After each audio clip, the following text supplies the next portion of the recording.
If there is no net profit for the year on a subchapter S, and therefore no wages paid or any payroll taxes due that year.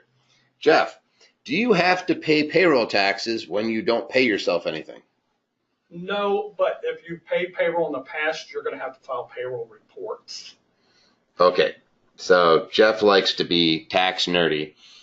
No wage. No wages, no tax. Equals no payroll tax. That's an S Corp. Now let's say this was a sole proprietor. No wages can be paid. Correct. All net income subject to, is subject to SE tax.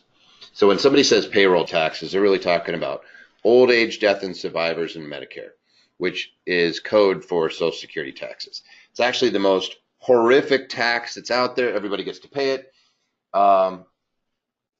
I always use the example of when I was in high school. I think the minimum wage was about $4 an hour, something like that, $3 and something, and worked for McDonald's. That's what they paid you. And every dollar that I received was subject and taxed. So whenever they say, oh, only half the people pay federal taxes, that's a bunch of BS. You pay your Social Security tax on the first dollar you make. That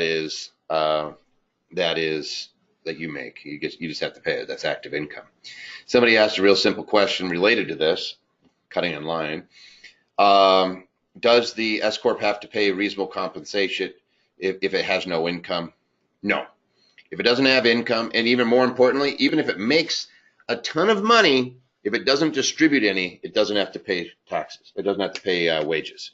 So this is the accountant's dream, which is always fun, is the scenario where the S Corp makes $500,000 and immediately the CPA says, you need to pay a reasonable compensation. You need to pay wages.